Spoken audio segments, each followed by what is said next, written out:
नमस्कार दोस्तों, स्वागत है आपका एक बार फिर से हमारे इस नए वीडियो में। जैसा कि आपके सामने लिखा हुआ है कि हम क्या शुरू करने वाले हैं, हम सामाजिक विज्ञान का एक अगला खंड शुरू करेंगे। हम लोग अर्थशास्त्र पढ़ चुके हैं, जिसका लिंक आपको डिस्क्रिप्शन बॉक्स में मिल जाएगा, तो आप वहां से देख सकते हैं। तो यहाँ पे हम शुरू करने जा रहे हैं भारत व समकालीन विश्व भाग 2। भारत व समकालीन विश्व भाग 2, जो कि इतिहास के नाम से आप जानते हैं इसको।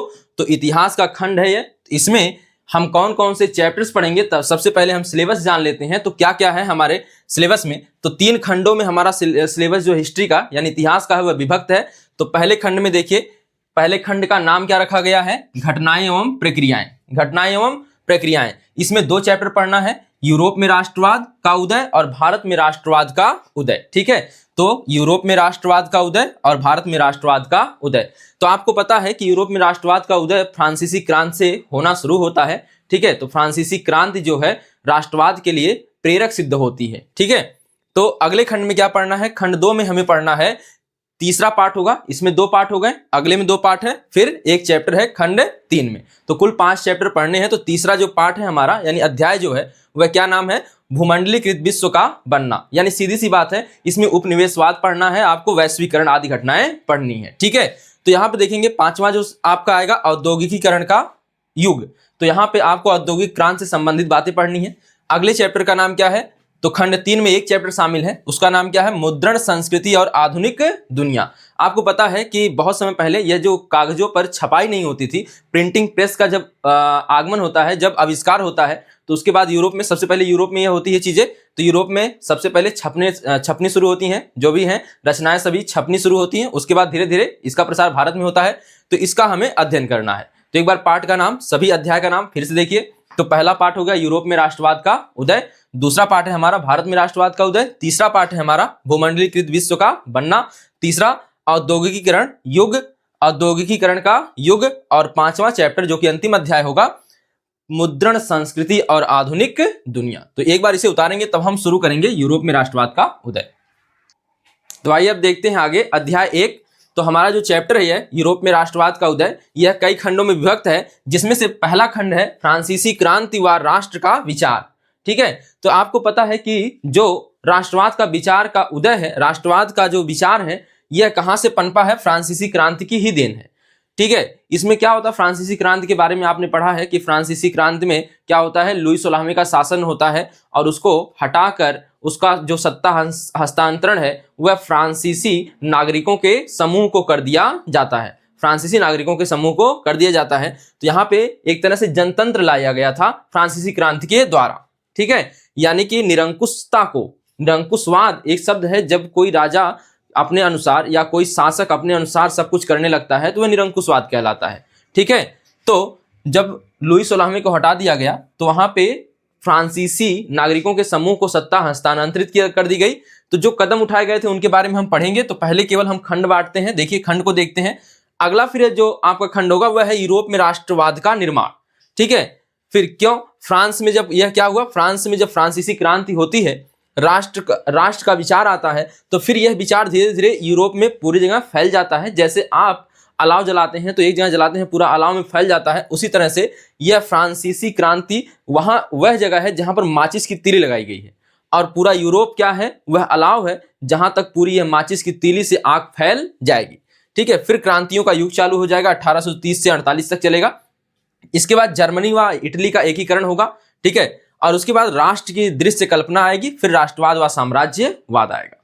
ठीक है, तो यह है हमारा जो पहला चैप्टर, उसका डिवीजन। ठीक, तो हम एक एक करके पढ़ेंगे। उसके पहले एक व्यक्ति है फ्रेडरिक सारियू, नाम लिखा गया है। इसकी एक रचना है, रचना का नाम देखिए, विश्वव्यापी प्रजातांत्रिक और सामाजिक गणराज्यों का स्वप्न, राष्ट्रों के बीच संधि 1948। 1948, यहाँ पे 1948 नहीं होना चाहिए, देख लेते हैं एक मिनट, 1848 रहेगा, ध्यान दीजिएगा। क्या रहेगा, 1848, इसको सही कर लीजिएगा। तो यह 1848 है। तो देखिएगा, तो क्या है इसकी रचना का नाम, विश्वव्यापी प्रजातांत्रिक और सामाजिक गणराज्यों का स्वप्न, राष्ट्रों के बीच संधि, 1848। तो इस रचना में इसने यूटोपिया एक शब्द आएगा, उसकी कल्पना की। अब यह यूटोपिया खुद कल्पना है, तो यूटोपिया का मतलब होता है एक ऐसा समाज की कल्पना करना, एक ऐसे समाज की कल्पना करना जो संभव ही ना हो। जैसे आप ऐसा समाज मानिए जहां पे समानता ही हो, समानता पूरी की पूरी हो, ना गरीबी हो ना अमीरी हो, ना किसी के पास संसाधनों की कमी हो, ना किसी के पास संसाधनों की अधिकता हो, यानी सभी लोग समानता के भाव से रहें, इसे यूटोपिया कहा जाता है। तो एक ऐसा ही समाज इसने अपने इस रचना में प्रतीकात्मक रूप से 4 चित्रों की श्रृंखला बनाकर दिया। 4 चित्रों की श्रृंखला इसने बनाई। उसमें इसने क्या किया है, यूटोपिया को बताया है। मतलब कि ऐसा समाज को कल्पित किया है, ऐसे समाज को माना है जहां पर हमेशा क्या होगी, समानता ही समानता होगी। ना कोई अमीर होगा ना कोई गरीब होगा, ना कोई नीच होगा ना कोई ऊंच होगा। ठीक है, यहां पर हर तरह से समानता का भाव आ जाएगा, संसाधन सभी में समान रूप से बटे होंगे। तो इस तरह से हम देखेंगे। और यह 4 चित्रों की श्रृंखला, ये देखिए इसमें 4 चित्रों की श्रृंखला के नाम लिखे गए, पहला चित्र, दूसरा चित्र, तीसरा चित्र और चौथा चित्र। ठीक है, तो आप यहां पर देख सकते हैं, आप चारों चित्र को देख सकते हैं। ठीक है, तो पहले चित्र में देखिए, पहले क्या बताया गया है, सभी राष्ट्र स्वतंत्रता, समानता व भाईचारे के झंडे के तले एक साथ आ रहे हैं। ठीक है, सभी राष्ट्र स्वतंत्रता और समानता व भाईचारे के झंडे के तले एक साथ आ रहे हैं। तो आप देख सकते हैं चित्र में कि क्या है, स्वतंत्रता को एक देवी माना गया है, एक देवी कह रहे हैं, महिला माना गया है। ठीक है, तो उसके सामने से सभी राष्ट्र के झंडे आपस में जो व्यक्ति हैं लेकर गुजर रहे हैं, सभी राष्ट्र वाले, सभी नागरिक आपस में अपना झंडा लेकर, अपना झंडा लेकर उसके सामने से गुजर रहे हैं, स्वतंत्रता यानी स्वतंत्रता को पाकर, समानता और स्वतंत्रता को पाकर। ठीक है, तो उसके बाद देखिएगा दूसरा चित्र क्या करता है, राजशाही का अंत और लोकतांत्रिक आदर्शों का उदय घोषित करता है। तीसरा चित्र राष्ट्रीयता व स्वतंत्रता के जन आंदोलन के लिए है। ठीक है, इसके बाद चौथा चित्र है शांति, सद्भाव व वैश्विक एकता। तो आपको चौथे चित्र में दिखाया गया है, क्या दिखाया गया है, तो आप देख सकते हैं उसमें एक जो बीच है यानी कि समुद्र का किनारा है, वहां से जहाजें आ जा रही हैं, जो कि वैश्वीकरण को दर्शा रहा है, यानी कि सभी विश्व एक साथ एक हो रहे हैं, यानी शांति, सद्भाव व वैश्विक एकता को दिखाया गया है। ठीक है, तो यह फ्रेडरिक सारियो की जो क्या है कल्पना, यूटोपिया है। क्या है, कल्पनादर्श हिंदी में बोलते हैं। यूटोपिया ऐसे समाज की कल्पना करना जो कि वास्तव में होना संभव ना हो, यानी कि पूरी तरह से असंभव है। कभी भी समाज से असमानताएं खत्म नहीं हो सकती, विषमताएं खत्म नहीं हो सकती, तो इसलिए इसे यूटोपिया शब्द का नाम दिया गया है। फ्रेडरिक सारियो की कल्पना जो है, ठीक है, तो उसे क्या कहा गया है, यूटोपिया।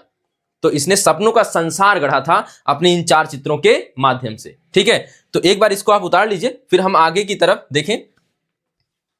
तो अब आइए देखते हैं, आपने देख लिया फ्रेडरिक सारियो की जो 4 चित्रों की श्रृंखला थी। अब आइए देखते हैं राष्ट्रवाद क्या होता है। यह शब्द आ गया है राष्ट्रवाद।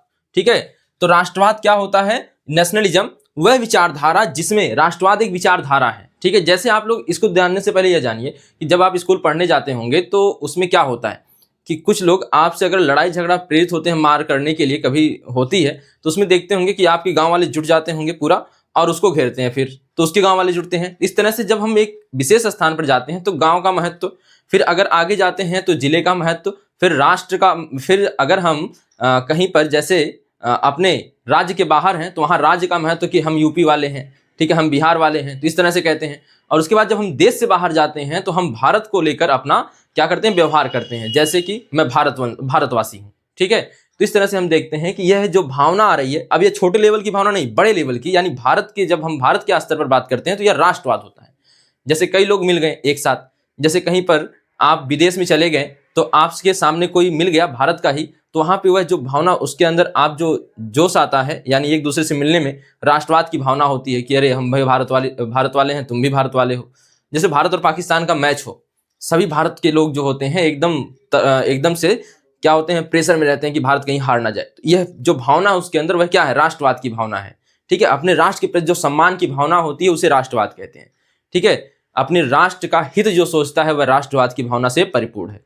तो राष्ट्रवाद की भावना क्या है, देखिए, राष्ट्रवाद जो है वह एक विचारधारा है जिसमें लोग अपनी भाषा, संस्कृति, वैसे भारत देखिए विविधताओं का देश है, तो लोगों ने सोचा था भारत एक राष्ट्र नहीं बन पाएगा। जब अंग्रेजों ने भारत को छोड़ा था, भारत को आजाद किया था, तो अंग्रेजों ने यह सोचा था कि भारत एक राज्य नहीं बन पाएगा यहाँ पे, क्योंकि भाषाएं बहुत सी हैं, संस्कृतियां बहुत सी हैं। ठीक है, फिर आप देखेंगे परंपराएं अलग अलग है सबकी। ठीक है, यह है इतिहास, एक पृष्ठभूमि है। ठीक है, तो यहाँ पर हम देखते हैं कई विविधताएं होने के बाद भी भारत एक राष्ट्र है। तो जो राष्ट्र की परिभाषा है, राष्ट्रवाद की परिभाषा है, उसके आधार से थोड़ा सा भारत भिन्न दिखेगा, विविधताओं से भरा हुआ भारत है।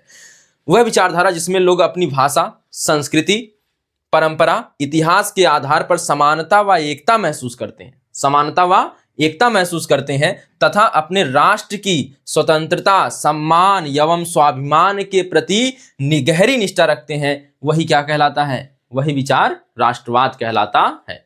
तो एक बार परिभाषा फिर से देखिएगा, वह विचारधारा जिसमें लोग अपनी भाषा, संस्कृति, परंपरा, इतिहास के आधार पर समानता व एकता महसूस करते हैं वो तथा अपने राष्ट्र की स्वतंत्रता, सम्मान तथा स्वाभिमान के प्रति गहरी निष्ठा रखते हैं, क्या कहलाता है?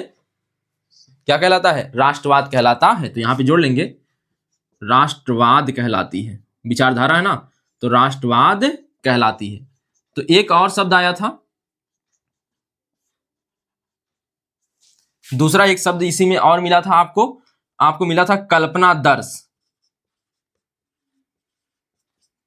कल्पनादर्श, इसी को बोलते हैं यूटोपिया, जिसका जिक्र किसने किया?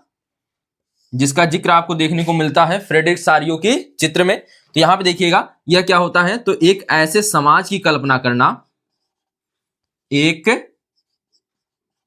ऐसे समाज की कल्पना करना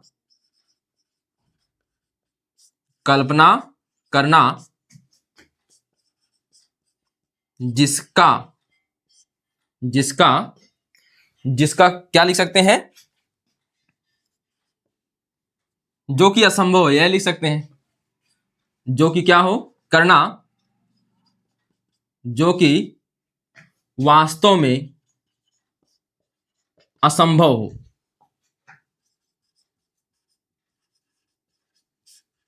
जो कि वास्तव में क्या हो, असंभव हो। यानी कि यह जो बात करता है, यह सभी में समानता की बात करता है, पूर्ण समानता की बात करता है। यूटोपिया पूर्ण समानता की बात करता है, इसलिए वास्तव में यह कैसी घटना है? असंभव घटना है, यानी असंभव है। इसकी प्रायिकता अगर जाने तो आप क्या कह सकते हैं? सीधे शून्य कह सकते हैं। तो एक ऐसे समाज की कल्पना करना जो वास्तव में क्या हो, असंभव हो, उसे यूटोपिया कहा जाता है, जिसमें पूर्ण समानता की बात की जाती है, जिसमें पूर्ण समानता की बात की जाती है। ठीक है, तो यह दो शब्द आए हुए थे आपके जो पहले चैप्टर है इसमें शुरू में ही आया हुआ है, तो यह इसका हमने जिक्र कर लिया। ठीक है, तो अब यह इंट्रोडक्टरी क्लास थी, एक परिचय की क्लास थी। तो हम लोग कल से शुरू करेंगे, मतलब अगले वीडियो से शुरू करेंगे, क्या? फ्रांसीसी क्रांति और राष्ट्र का विचार। ठीक है, तो फिर आप लोग इसे एक बार देख लीजिए, फिर मिलते हैं अगले वीडियो में।